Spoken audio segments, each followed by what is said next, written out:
મારે હવે જીવવું જ નથી, મારે ઝેર ખાઈને મરી જ જવું છે. હે ભગવાન, હું ઉપર આવું છું.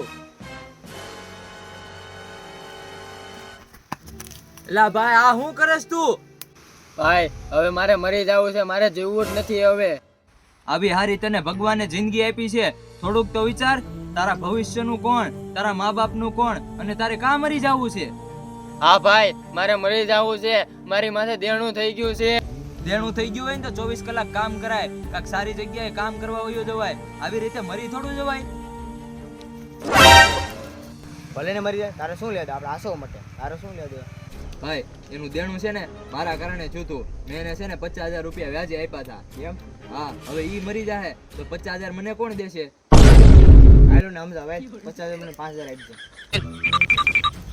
એલા ભાઈ મરાય નહીં, આ કે આસુ છે, હું તને કાંઈ કામે ચડાવી દે. મારે કઈ કામ જ નથી કરવું. એલા ભાઈ તું આને કાંઈક સમજાવ ને, મારે નુકસાની થાય. એલા ભાઈ તું સમજાય ને, મારે નુકસાની થાય. એટલે જ મારે મરી જવું છે.